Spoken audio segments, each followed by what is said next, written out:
నమస్తే C news కి స్వాగతం. నా పేరు హరిప్రియ. ముందుగా బులెటిన్ హెడ్లైన్స్ చూద్దాం. కరెంట్ ఆదా చేద్దాం, భావి తరాలకు భరోసానిద్దాం. ఇంధన పొదుపు వారోత్సవాలలో మంత్రి కందుల దుర్గేష్. కేసుల పరిష్కారానికి రాజీ మార్గమే రాజమార్గం. జాతీయ లోక్ అదాలత్లో గంధం సునీత. ఐఆర్తో పాటు 2 డిఏలు ప్రకటించాలి. ప్రభుత్వ ఉద్యోగుల సంఘం సమావేశంలో సూర్యనారాయణ. ఘనంగా ముగిసిన సుబ్రహ్మణ్య షష్ఠి ఉత్సవాలు. 4500 మంది భక్తులకు భారీ అన్న సమారాధన.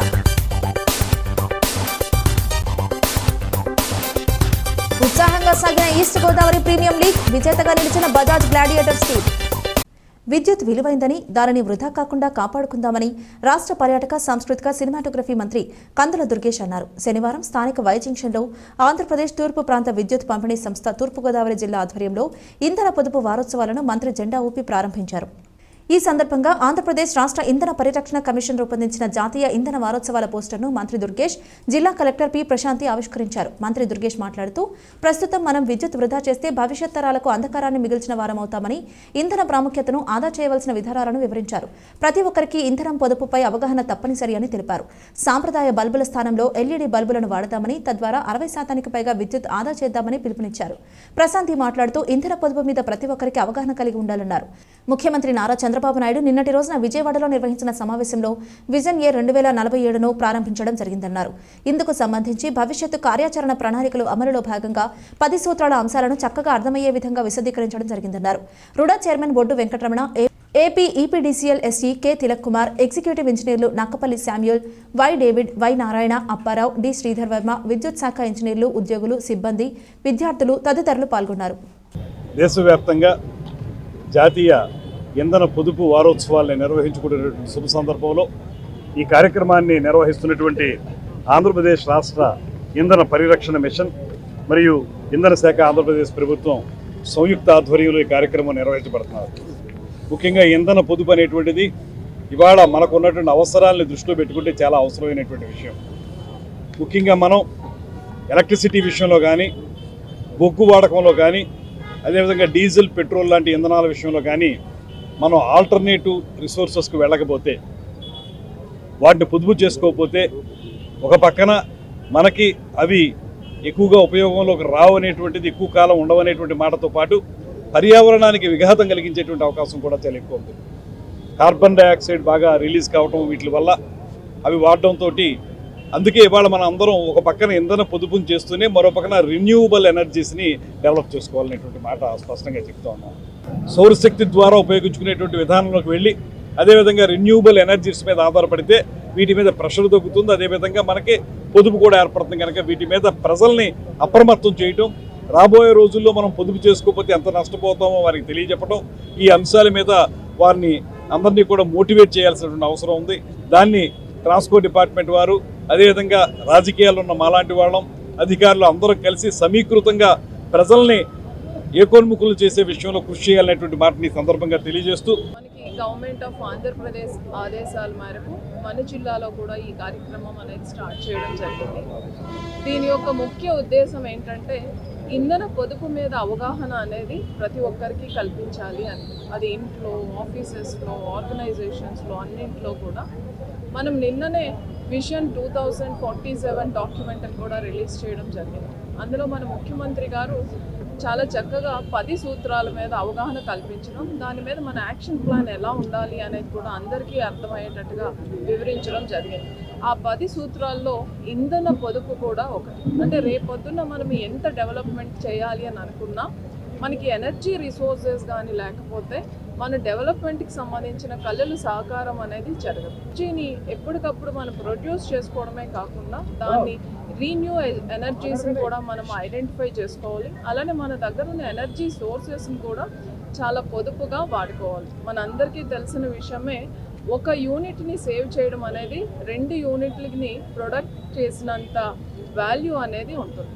సో ఈ వారోత్సవాల సందర్భంగా ప్రజలందరికీ విజ్ఞప్తి ఏంటి అంటే, మీరు ఇంట్లో ఏదైతే ఇంధనాన్ని, ఎనర్జీని, ఎలక్ట్రిసిటీని యూజ్ చేస్తున్నారో అది వీలైనంత తక్కువ చేసుకోవడానికి మీరు కొంచెం జాగ్రత్తలు తీసుకోవాల్సి ఉంటుంది.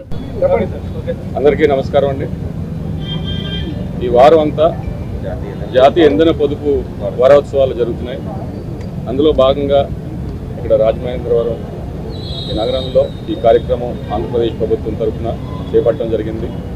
ఇక్కడ ముఖ్య అతిథులుగా మంత్రి గారు లోకేష్ గారు, అలాగే కలెక్టర్ గారు, వీరంతా కూడా ఇక్కడ రావడం జరిగింది. ముఖ్యంగా మనమంతా కూడా భావి తరాలకి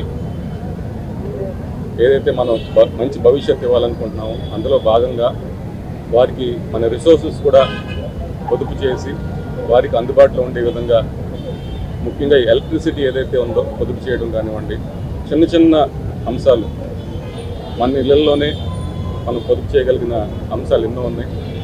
వాటన్నిటి మీద అవేర్నెస్ తీసుకొచ్చే విధంగా ఇప్పుడు రుడా తరపున కూడా కొన్ని చర్యలు చేపట్టబోతున్నాం. ఇన్సూరెన్స్, సివిల్ తగాదాలు, మోటార్ వాహన ప్రమాదాలు, రాజీ పడదగ్గ క్రిమినల్ కేసుల పరిష్కారంలో రాజీ పడదగిన కేసుల పరిష్కారానికి చొరవ చూపేందుకు ముందస్తుగా సమావేశాలు నిర్వహించి రాజీ మార్గం రాజమార్గంగా అవగాహన కల్పించడం జరిగిందని జిల్లా ప్రధాన న్యాయమూర్తి గంధం సునీత అన్నారు.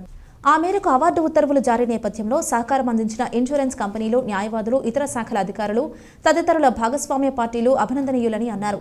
శనివారం స్థానిక కోర్టు ప్రాంగణంలో జిల్లా న్యాయ సేవాధికార సంస్థ ఆధ్వర్యంలో ఈ ఏడాది 4వ జాతీయ లోక్ అదాలత్ నిర్వహించి పలు కేసులు పరిష్కరించారు. సునీత మాట్లాడుతూ సుప్రీంకోర్టు వారి ఆదేశాలకు అనుగుణంగా రాజీ మార్గం ద్వారా కక్షిదారులకు సత్వర న్యాయం చేయాలనే లక్ష్యంతో పూర్వపు తూర్పుగోదావరి జిల్లా పరిధిలోని 4 రెవెన్యూ జిల్లాల పరిధిలో ఉన్న కోర్టుల్లో బెంచీలు ఏర్పాటు చేసి జాతీయ లోక్ అదాలత్ నిర్వహించడం జరుగుతుందన్నారు. సివిల్ 944, క్రిమినల్ 5191, మోటార్ వెహికల్ కేసులు 655, PLC 562 వెరసి 7352 పరిష్కారం చేసినట్లు తెలిపారు. అన్ని రకాలైన రాజీ పడదగ్గ కేసులను జాతీయ లోక్ అదాలత్లో రాజీ మార్గం ద్వారా పరిహారం చెల్లించాలని అవార్డు ఇవ్వడం జరిగిందన్నారు. 2 బాధితులకు చెక్కులు కూడా పంపిణీ చేశారు. కార్యక్రమంలో 1వ అదనపు జడ్జి ఆర్ శివకుమార్, DLSA కార్యదర్శి కె ప్రకాష్ బాబు, రాజమండ్రి బార్ అసోసియేషన్ అధ్యక్షులు టి వీరేంద్రనాథ్, న్యాయమూర్తులు, ఇన్సూరెన్స్ కంపెనీ ప్రతినిధులు పాల్గొన్నారు. సుప్రీంకోర్టు వారి ఆదేశాల మేరకు ప్రతి సంవత్సరం కూడా నిర్దిష్ట సమయంలో జాతీయ లోక్ అదాలత్ అనేది దేశవ్యాప్తంగా నిర్వహించడం జరుగుతుంది. దానిలో భాగంగానే ఈ సంవత్సరం ఇది 4వ జాతీయ లోక్ అదాలత్. మనకి గడిచిన 3 జాతీయ లోక్ అదాలత్స్లో మార్చ్, జూన్ అండ్ సెప్టెంబర్లో ఇప్పటి వరకు మనము సెటిల్ చేసిన అమౌంట్ 1,07,19,016. 100 కోట్లు 7,19,016 రూపాయలు. దీనిలో మనం రాజీ చేసుకోదగిన కేసులు మోటార్ వాహన ప్రమాదాల కేసులు ఎక్కువగా సెటిల్ అవుతున్నాయి. వాటిలో ఇరు పార్టీలకి వచ్చే లాభం ఏంటంటే దానిలో అప్పీల్ ఉండదు. పిటిషనర్ సైడ్ నుండి అయితే ఇంట్రెస్ట్ ఫోర్గో అవుతున్నారు. కన్వెన్షనల్ హెడ్స్ అంటే కన్సార్టియం లాంటివి కానీ estate loss of estate, loss of immunities ఇట్లాంటివి వాళ్ళు ఫోర్గో అవుతున్నారు. ఇన్సూరెన్స్ సైడ్ నుండి వాళ్ళైతే వాడుకుంటే బెనిఫిట్స్ ఇవేమీ పే చేయాల్సిన అవసరం లేదు. పిటిషనర్ సైడ్ నుండి అయితే కనుక ఇమీడియట్గా అమౌంట్ తీసుకుంటారు కాబట్టి ఇంట్రెస్ట్ క్యాలిక్యులేట్ చేసుకున్నా, మీకు ఫోర్గోయింగ్ ఇంట్రెస్ట్ క్యాలిక్యులేట్ చేసుకున్నా అది మీకు వచ్చేసే అవకాశం ఉంటుంది. మ్యాక్సిమం ఈ కేసెస్లో సెటిల్ చేసుకుని ఈరోజు సెటిల్ చేసుకున్న వాళ్ళందరికీ కూడా మ్యాక్సిమం డిస్బర్స్మెంట్ ఇవ్వడం జరుగుతుంది. కన్సిడర్ చేసి కొన్ని సందర్భాల్లో మొత్తం అమౌంట్ కూడా విత్డ్రాయల్కి ఇస్తున్నాము. మెడికల్ రిక్వైర్మెంట్ కానీ వాళ్ళు ఎక్స్పెండ్ చేసే ఖర్చు పెట్టిన అమౌంట్స్ని కానీ చూసి మైనర్స్ ఉన్న సందర్భాల్లో కూడా వాళ్ళకి కనుక రిక్వైర్మెంట్ మెడికల్ ఏదైనా ఉంటే మేము వెంటనే విత్డ్రాయల్ ఇస్తున్నాము. అన్న వాటిలో కూడా సాధారణంగా పీనల్ ఇంట్రెస్ట్తో వాళ్ళు క్యాలిక్యులేట్ చేసే అమౌంట్స్ సూట్స్ కానీ NIA కేసెస్ వేయడం జరుగుతుంది. అలాంటి వాటిలో వాళ్ళు ముందుకు వచ్చి 1 టైం సెటిల్మెంట్ కింద కావాలంటే లిమిటేషన్ వాళ్ళకి ఇప్పుడు తక్కువ ఉండొచ్చు, వాళ్ళ స్టేజ్లో లిమిటేషన్ ఎక్కువ తెచ్చుకుని సెటిల్ చేసుకుంటే కూడా మీకే ఫ్యూచర్లో బోత్ పార్టీస్కి అది ఆనందదాయకంగా ఉంటుంది. ఆంధ్రప్రదేశ్ ప్రభుత్వ ఉద్యోగుల సంఘం ఉమ్మడి తూర్పుగోదావరి జిల్లా మహాసభ స్థానిక జయన్ రోడ్డులో JK గార్డెన్స్లో శనివారం జరిగింది. ఈ సమావేశానికి సంఘం రాష్ట్ర అధ్యక్షుడు KR సూర్యనారాయణ, ప్రధాన కార్యదర్శి M రమేష్ కుమార్, రాష్ట్ర ఉపాధ్యక్షుడు CH పాపారావుతో అన్ని జిల్లాల నుంచి ప్రతినిధులు విచ్చేశారు. ఈ సందర్భంగా సూర్యనారాయణ మీడియాతో మాట్లాడుతూ రాష్ట్ర ప్రభుత్వం ఉద్యోగులకు 25,000 కోట్ల వరకు బకాయిలు పడిందని, ఈ విషయాన్ని సాక్షాత్తు రాష్ట్ర ముఖ్యమంత్రి చంద్రబాబు ఇటీవల విడుదల చేసిన ఆర్థిక శాఖ శ్వేతపత్రంలోనే ప్రకటించడం జరిగిందన్నారు. గత ప్రభుత్వంలో ఉద్యోగులు భయానక వాతావరణంలో పనిచేశారన్నారు. ప్రస్తుతం రాష్ట్ర ప్రభుత్వం ఉన్న ఆర్థిక పరిస్థితుల నేపథ్యంలో ఉమ్మడి మేనిఫెస్టోలో ఇచ్చిన హామీ మేరకు బకాయిల చెల్లింపుపై భరోసా కల్పించాలని కోరారు. IR ప్రకటించాలంటే ఖచ్చితంగా వేతన సవరణ జరగాలని, హైకోర్టు రిటైర్డ్ లేదా ప్రస్తుత న్యాయమూర్తిని చైర్మన్ గా నియమిస్తూ కమిటీ వేయాలని విజ్ఞప్తి చేశారు. IR తో పాటు 2 DAలు ఇవ్వడం వల్ల ఉద్యోగులకు కొంతవరకు ఉపశమనం కలిగే అవకాశం ఉన్నందున ఆ మేరకు నిర్ణయం తీసుకోవాలని కోరారు. తూర్పుగోదావరి జిల్లాలో అత్యధికంగా 76% మంది తమ ప్రభుత్వ ఉద్యోగుల సంఘంలో సభ్యులుగా చేరి ప్రోత్సహించినందుకు కృతజ్ఞతలు తెలిపారు. అన్ని జిల్లాల్లో కౌన్సిల్ సమావేశాలు ఏర్పాటు చేసి కార్యవర్గాన్ని ఎన్నుకుంటున్నామని వివరించారు. తూర్పుగోదావరి జిల్లా కమిటీకి చైర్మన్గా పి గిరిప్రసాద్ శర్మ, కన్వీనర్గా డాక్టర్ సిహెచ్ఎస్ విల్సన్ పాల్, కో చైర్మన్గా కె వెంకటేశ్వరరావు, కో కన్వీనర్గా డి శామ్యూల్ చాంబర్లిన్ వ్యవహరిస్తున్నారన్నారు. ఈ సమావేశానికి హాజరైన రాష్ట్ర పర్యాటక మంత్రి కందుల దుర్గేష్, సిటీ ఎమ్మెల్యే ఆదిరెడ్డి వాసులకు తమ సమస్యలను విన్నవించారు. పలు జిల్లాల నాయకులు, తూర్పుగోదావరి జిల్లా ప్రతినిధులు, ఉద్యోగులు పాల్గొన్నారు. ప్రధానంగా గత 5 సంవత్సరాల్లో ఉద్యోగులకు సంబంధించినటువంటి ఆర్థికపరమైన అంశాలతో పాటు ఆర్థికేతరమైన అంశాలు, సర్వీస్ వ్యవహారాలు అన్నీ కూడా చాలా నష్టదాయకంగా, ఇబ్బందికరంగా, ఏది కూడా ఒక లాజికల్ కంక్లూజన్కి చేరకుండా తయారైనటువంటి పరిస్థితుల్లో ప్రశ్నిస్తే, మాట్లాడితే ఇబ్బందులు పెట్టి కేసులు పెడతామనేటువంటి రీతిలో వ్యవహరించి ఉద్యోగస్తులందరూ ఒక భయానక వాతావరణంలోకి తీసుకెళ్లినటువంటి పరిస్థితులు చూసాం. ఆ కారణంగా భయానికి లోనైనటువంటి ఉద్యోగస్తులందరూ కూడా మౌనం దాల్చడం వల్ల 25,000 కోట్ల రూపాయలు మాకు ఉద్యోగులకి హక్కుగా చెల్లించవలసినటువంటి ఆర్థిక ప్రయోజనాలు పేరుకుపోయినాయి. ఈ 25,000 కోట్ల రూపాయలు పేరుకుపోయినాయి అనేటువంటి విషయం మేమేమీ ఎగ్జాగరేట్ చేసి చెప్పడం లేదు. గౌరవ రాష్ట్ర ముఖ్యమంత్రి గారు జూలై నెలలో శాసనసభలో రాష్ట్ర ఆర్థిక స్థితి మీద ఇచ్చినటువంటి వైట్ పేపర్ శ్వేతపత్రంలో చాలా స్పష్టంగా 21,900 కోట్ల 80 కోట్ల రూపాయలు అక్యూములేటెడ్ లయబిలిటీస్ ఉన్నాయని చూపించారు. వేతన సవరణ కమిషన్ ఏర్పాటు చేయమని మేము ప్రభుత్వాన్ని కోరాం. తక్షణం ఆ వేతన సవరణ కమిషన్ నియమించి ప్రభుత్వం రాగానే మాకు ఐఆర్ ఇస్తామని చెప్పిన ఐఆర్ని ప్రకటించి పెండింగ్ ఉన్న 2 డిఎల్ని ప్రకటించవలసిందిగా ప్రభుత్వాన్ని విజ్ఞప్తి చేస్తూ ఉన్నాం.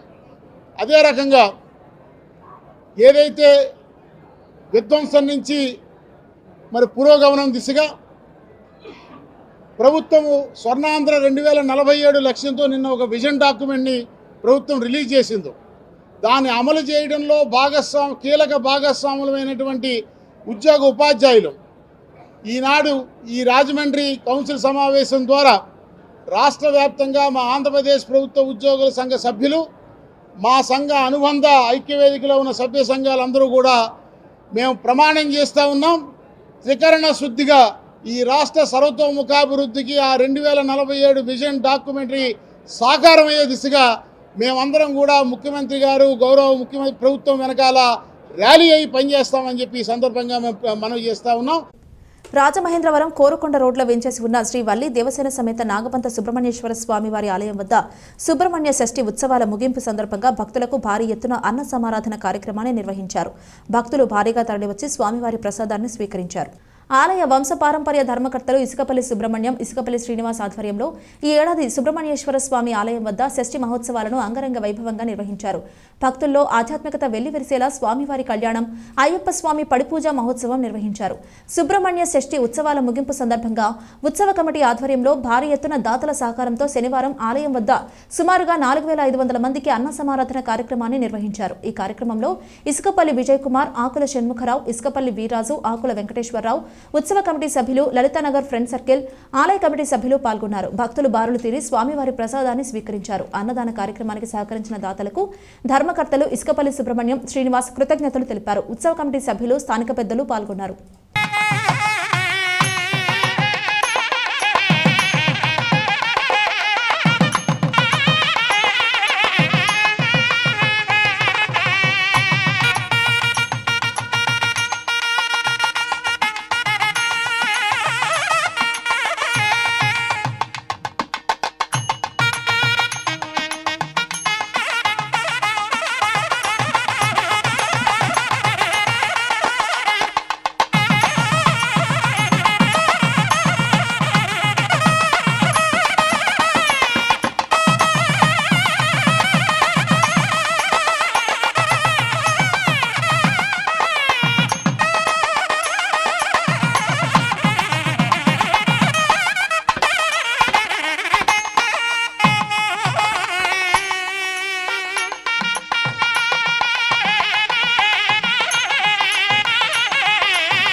ఈస్ట్ గోదావరి ప్రీమియర్ లీగ్ పోటీలలో బజాజ్ గ్లాడియేటర్స్ టీం విజయం సాధించింది. శనివారం రాజమహేంద్రవరం ఎస్పీ కార్యాలయం ప్రాంగణంలో ఉన్న క్రికెట్ మైదానంలో జయకిషన్ బాలాజీ ఆధ్వర్యంలో ఈస్ట్ గోదావరి ప్రీమియం లీగ్ పోటీలలో విజేతలకు బహుమతుల ప్రదానోత్సవం జరిగింది. ఈ కార్యక్రమానికి ముఖ్య అతిథులుగా బీజేపీ జాతీయ కార్యవర్గ సభ్యులు సోము వీర్రాజు, అదనపు SP L Chenchu Reddy, doctor Gorantla Raviram Kiran హాజరై పోటీలలో విజేతలకు బహుమతులు ప్రదానం చేశారు. ఈ సందర్భంగా మాజీ ఎమ్మెల్సీ సోము వీర్రాజు మాట్లాడుతూ 16 రోజులుగా 15 జట్లతో ఈస్ట్ గోదావరి ప్రీమియర్ లీగ్ పోటీలు నిర్వహించిన జయకిషన్ బాలాజీలను అభినందించారు.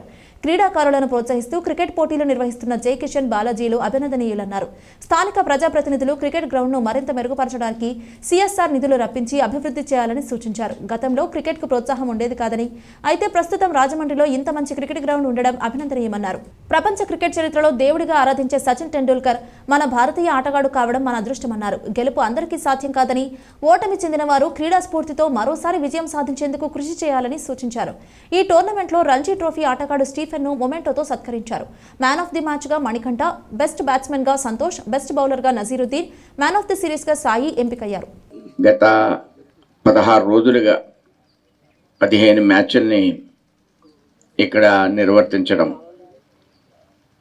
వారి యొక్క కమిట్మెంట్ని నేను మనస్ఫూర్తిగా అభినందిస్తున్నాను. ఈరోజు ఎవరి పనులు వాళ్ళు అనే ఒక కాన్సెప్టు మన మధ్యన ఉన్న సందర్భంలో దానికి అతీతంగా ఆటల మీద మనకున్న మక్కువని మరిచిపోకుండా ప్రదర్శిస్తూ ఎంతోమందిని ఎంకరేజ్ చేస్తూ అనేక మంది ఇందులో పాల్గొనడానికి వచ్చినటువంటి వాళ్ళ ప్రతిభని ఆకలింపు చేసుకుంటూ మరింత ఉత్సాహంతో రెగ్యులర్గా ఈ కార్యక్రమాన్ని నిర్వర్తించాలి అనే నిర్ణయం ఏదైతే ఉందో నేను మనస్ఫూర్తిగా వారిని అభినందిస్తున్నాను. ఈ క్రికెట్ అనేది మనందరికీ చాలా ఇష్టమైన స్పోర్ట్. ఒకప్పుడు మాకు ఓన్లీ ఆర్ట్స్ కాలేజీలో అట్లా గడ్డి కూడా లేకుండా రాళ్ళు రప్పల మీద ఆడేసేవాళ్ళం. అప్పుడు చాలా ఉత్సాహం ఉండేది, ఫెసిలిటీస్ ఉండేది కాదు, టాలెంట్ ఉండేది, ప్రోత్సాహం ఉండేది కాదు. చదువు తప్ప క్రికెట్ ఎందుకు, ఎందుకంటే ఖర్చు కూడా ఎక్కువ, సరైన బ్యాట్, గ్లౌజు, ప్యాడ్స్ కూడా ఉండేవి కాదు. కానీ ఇప్పుడు ఈ ఫెసిలిటీస్ అనేవి చూస్తుంటే మళ్ళీ తిరిగి అదే ఉత్సాహం మా అందరికి కూడా వస్తుంది. సో మంచి ఫెసిలిటీ ఉంది, చాలా ఆనందంగా ఉంది. ఇక్కడ ఫెసిలిటీ కంటిన్యూస్గా టోర్నమెంట్స్ జరుగుతున్నాయి. ఇక్కడ ఈ టోర్నమెంట్ ఆర్గనైజ్ చేస్తున్న ఆర్గనైజర్స్కి, ముఖ్యంగా జయకిషన్కి, బాలాజీకి, అదేవిధంగా మీరందరూ కూడా మెయిన్ పార్టిసిపెంట్స్ ఉండాలి. ఆర్గనైజర్స్ ఉంటారు కానీ పార్టిసిపెంట్స్ ఉండాలి మెయిన్. సో మీరందరూ కూడా యాక్టివ్గా పార్టిసిపేట్ చేస్తూ ఈ టోర్నమెంట్ని సక్సెస్ చేసిన ప్రతి ఒక్కరికి నా ధన్యవాదాలు. క్రికెట్ 400 సంవత్సరాల క్రితం బ్రిటిష్ వాళ్ళ దగ్గర నుంచి మన దగ్గరకు వచ్చిన over a period of time ఈరోజు ప్రపంచాన్ని శాసించే స్థాయికి భారతదేశం వచ్చిందంటే ఇలాంటి గ్రౌండ్స్, ఇలాంటి ఎంతోమంది ప్లేయర్స్. ఐసీసీ కాంట్రిబ్యూషన్లో Indian contribution nearly 80% total amount, total లక్షల కోట్ల రూపాయల్లో కూడా ప్రపంచం మొత్తం 20% కాంట్రిబ్యూట్ చేస్తే our Indian, only Indian is contributing 80%. దీనికి ఎంతో ఉన్నత వ్యక్తులు, ఉన్నత భావాలు, ఉన్నత ఆశయాలు, వాళ్ళ జీవితాలను ఫలంగా పెట్టేసి ఒక స్టేజ్కి తీసుకొచ్చారు. ముఖ్యమంత్రి చంద్రబాబు, ఉప ముఖ్యమంత్రి పవన్ కళ్యాణ్ పరస్పర పొగడ్తలు తప్ప ప్రభుత్వం అసలైన వాస్తవాలను ప్రజల ముందు పెట్టడం లేదని, 2047 విజన్ సాకారం కావాలంటే రాష్ట్రంలో జీడీపీ రేటు మరింత పెంచడానికి అవసరమైన చర్యలు చేపట్టేందుకు కార్యాచరణ చేయాలని జీవీ సుందర్ డిమాండ్ చేశారు. ప్రస్తుతం ఉన్న 6.5 జీడీపీ విలువ 2047కి 11.5 చేరినప్పుడే చంద్రబాబు 2047 విజన్ సాకారమవుతుందని ఉభయ గోదావరి జిల్లాల పట్టభద్రుల ఎమ్మెల్సీ అభ్యర్థి జీవీ సుందర్ అన్నారు. రాజీవ్ గాంధీ డిగ్రీ కళాశాలలో శనివారం జరిగిన విలేకరుల సమావేశంలో ఆయన మాట్లాడుతూ సౌత్ ఈస్ట్ దేశాల జీడీపీని ఉదాహరణగా చంద్రబాబు ఎందుకు తీసుకోలేదని ప్రశ్నించారు. గొప్పలు చెప్పుకోవడానికి తప్ప వాళ్ల స్థాయి చేరుకోవడానికి వాళ్లు చేసిన కృషి ఎందుకు చేయలేమో చెప్పాలని డిమాండ్ చేశారు. ప్రభుత్వాలు పన్నుల రూపంలో వచ్చిన నగదును ఆర్గనైజ్ సెక్టర్కే కేటాయిస్తున్నారని, అసలైన పబ్లిక్ అనాథరైజ్డ్ సెక్టార్లో ఉన్నారని పేర్కొన్నారు. రూరల్ ఇన్ఫ్రాస్ట్రక్చర్ డెవలప్మెంట్పై చంద్రబాబు దృష్టి పెట్టాలని కోరారు. విజన్ 2047లో మైక్రో, చిన్న తరహా పరిశ్రమలు అభివృద్ధి చెందాలని సూచించారు. ఆఖరికి వ్యవసాయంలో ఏఐ ప్రవేశంతో రైతు తీవ్రంగా నష్టపోతున్నారని ఆవేదన వ్యక్తం చేశారు. రియల్ ఫ్యాక్ట్స్ని ప్రజల ముందు పెట్టాలి. రియల్ ఫ్యాక్ట్స్ని ప్రజల ముందు పెట్టి రియాలిటీలో ఉండాలి. అంతేగాని ఒక రోజీ పిక్చర్ ప్రజలకు చూపించి ఆ రోజీ పిక్చర్ ద్వారా విజన్ 2047లో ఏదో జరిగిపోద్ది అంటారు. ఏదో ఎలా జరిగిపోతుందండి? ఈరోజు మన జీడిపి గ్రోత్ రేటు 6.5% ఉంది. జీడిపి గ్రోత్ రేట్ 6.5% ఉంటే 2047 కల్లా ఇండియా ఒక డెవలప్డ్ కంట్రీ అయిపోద్ది, అందులో ఆంధ్రప్రదేశ్ ప్రథమ స్థానంలో ఉంటుంది అంటారు.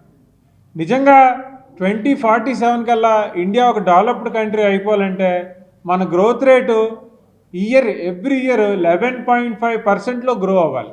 నిజంగా అవుతుందా? పోనీ ఇండియాయే కాదు, ప్రపంచంలో ఏ దేశం అన్నా ఇప్పటివరకు 11.5% గ్రోత్తో జీడిపి గ్రోత్ జరిగిందా? జరగలేదు. మరి జనాలను పిచ్చోలు చేయడం కాకపోతే దీన్ని ఏంటండి? First point. సెకండ్ పాయింట్, వాళ్ళు ఇప్పుడున్న పరిస్థితి ఎలా ఉందంటే ఆర్గనైజ్ సెక్టర్కి అనార్గనైజ్ సెక్టర్కి మధ్యన తేడా చాలా పెరుగుతుంది. గొప్పవాళ్ళు రోజు రోజుకి గొప్పవాళ్ళు అవుతున్నారు, పేదవాళ్ళు రోజు రోజుకి పేదవాళ్ళు అవుతున్నారు. ఈ డిస్పారిటీ చాలా అంటే చాలా ఎక్కువ పెరుగుతూ వస్తూ ఉంది. మనం చూసుకుంటే పర్ క్యాపిటా ఇన్కమ్ ఇండెక్స్ గ్లోబల్గా చూసుకుంటే per capita income of individuals కానీ చూసుకుంటే ఇండియా ప్రపంచంలో 140th ర్యాంక్లో ఉంది. అదే కనుక ప్రపంచ కుబేరులు బిలియనీర్స్ ర్యాంకింగ్లో చూసుకుంటే ఇండియాది 3rd ప్లేస్. ఆయన గర్వంగా చెప్పే జర్మనీ, బ్రిటన్, అమెరికా, చైనా ఇటువంటి దేశాలన్నిటికన్నా సంపన్నులు భారతదేశంలోనే ఎక్కువ ఉన్నారు. నెంబర్ 3 పొజిషన్లో ఉంది. కానీ per capita income in general public చూసుకుంటే 140th ప్లేస్లో ఉంది.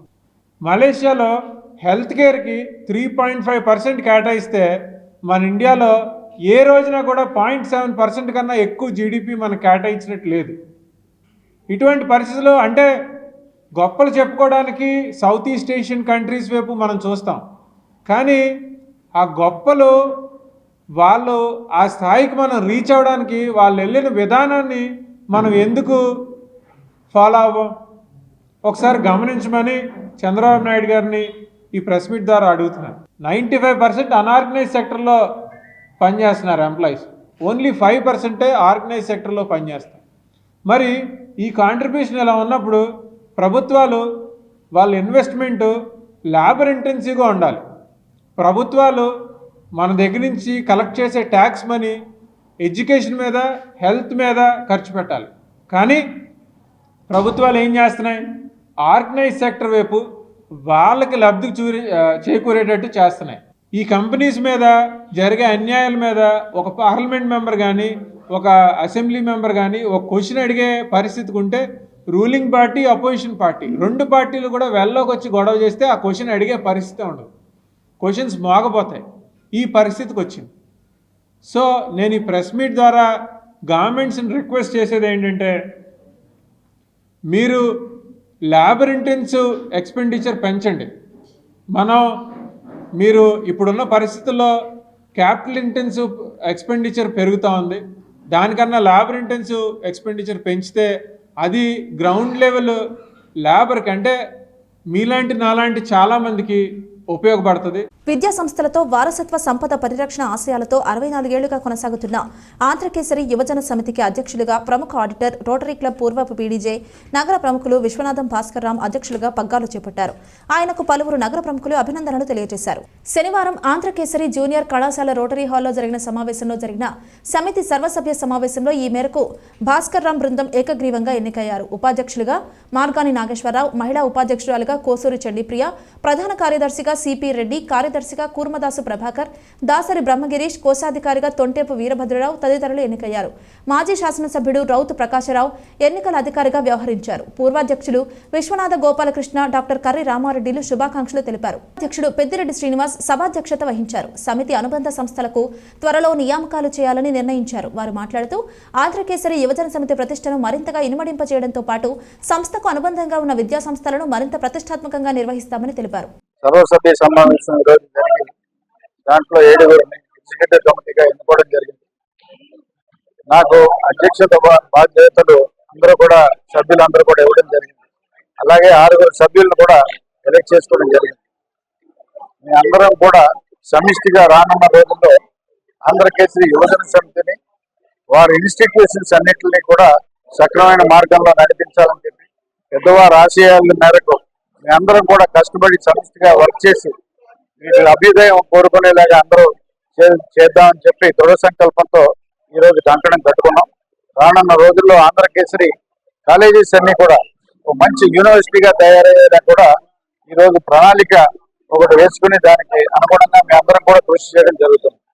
సర్వసభ్య సమావేశానికి వచ్చిన ప్రతి ఒక్కరికి కూడా పేరు పేరున కృతజ్ఞతలు, నమస్కారం. అనేక సంవత్సరాలు ఉన్నటువంటి రాజమండ్రి పట్టణంలో ఈ 2025, 28 3 సంవత్సరాల కాల పరిమితికి ప్రముఖ ఆడిటరు, సంఘంలో వివిధ సంస్థలతో అనుబంధం కలిగినటువంటి ఆడిటర్ భాస్కర్ రామ్ గారు వచ్చి ఈ సమితి యొక్క యాక్టివిటీస్ లో ఆయన అధ్యక్షుడిగా ఎన్నికవడం ఇదొక గొప్ప మైలురాయిగా నేను భావిస్తున్నాను. రాబోయే రోజుల్లో ఈ సంస్థ స్థాపకుడైనటువంటి నరసింహరావు గారు, వైఎస్ నరసింహరావు గారు కేజీ టు పీజీ అనేటువంటి ఆలోచనలతో ఇది ముందుకు తీసుకెళ్తూ అన్నింటినీ కూడా దేదీప్యమానంగా ముందుకు తీసుకెళ్ళడానికి అనుభవమైనటువంటి భాస్కర్ రామ్ గారు లీడర్షిప్ లో ముందుకు వెళ్తాదని చెప్పి నేను సంపూర్ణంగా విశ్వసిస్తూ నూతనంగా ఎన్నికైనటువంటి టీంకి నా శుభాకాంక్షలు తెలియజేస్తాను.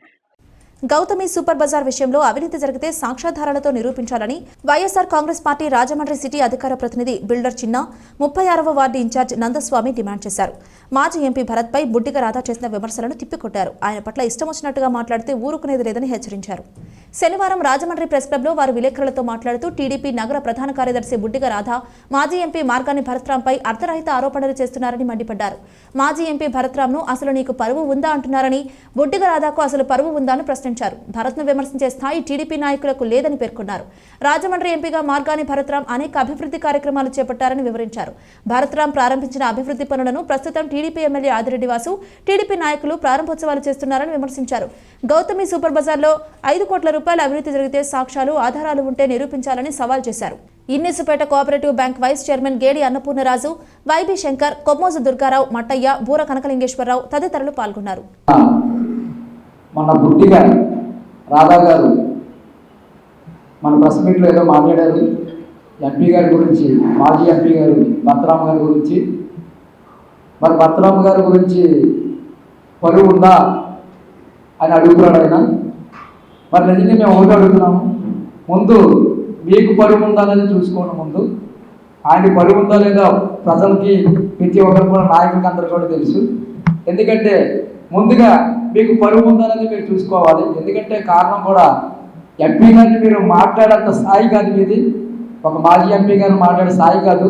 ఆయన వేసుకున్న సెట్టికి కూడా పనిచేయరు. మీరు ఏం చెప్పాలంటే ఆయన కొట్టుకున్న సెట్టికి పనిచేయరు. అలాంటిది మీరు ఆయన పరువు ఉందా అని అడుగుతున్నారు. మీరు ఒకటి మటుకు గ్యాప్ ఉంచుకోండి. బుడ్డిగ రాధా గారు దయించి మనం మాట్లాడినప్పుడు ఒక చిన్న పెద్ద అనేది గౌరవించడం నేర్చుకోండి.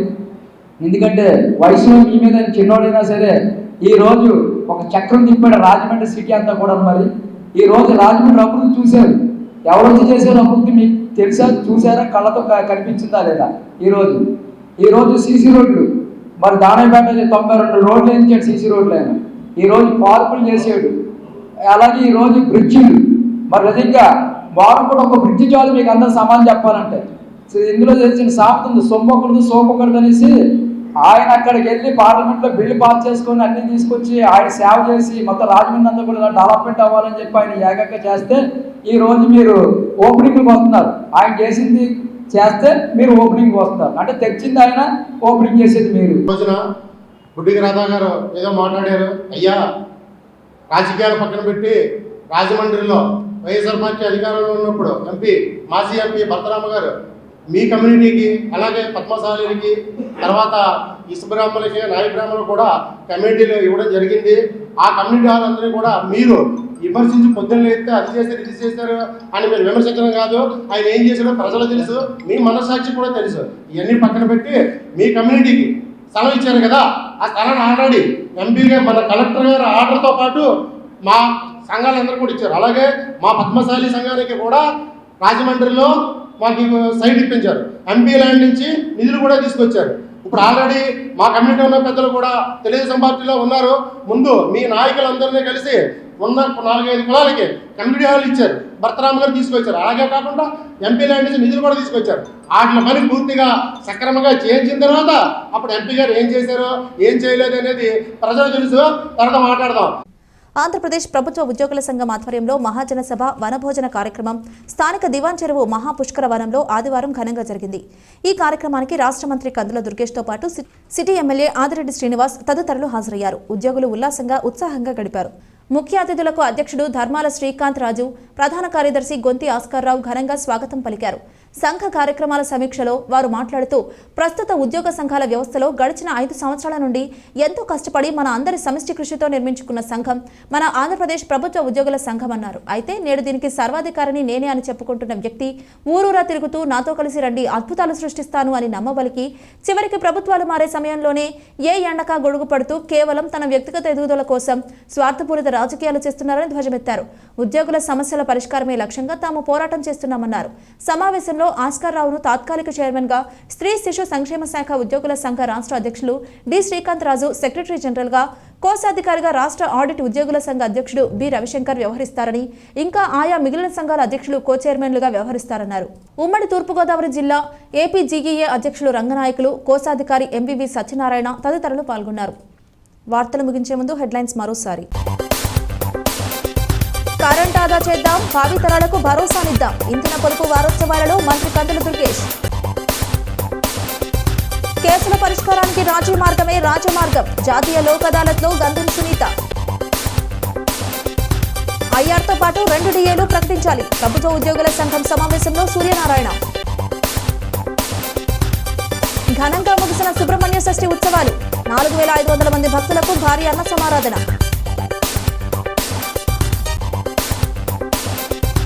ఉత్సాహంగా సాగిన ఈస్ట్ గోదావరి ప్రీమియం లీగ్, విజేతగా నిలిచిన బజాజ్ గ్లాడియేటర్స్ టీం. ఇది ఇవాల్టి బులెటిన్. మరొక బులెటిన్లో మళ్ళీ కలుద్దాం. అంతవరకు సెలవు. నమస్కారం.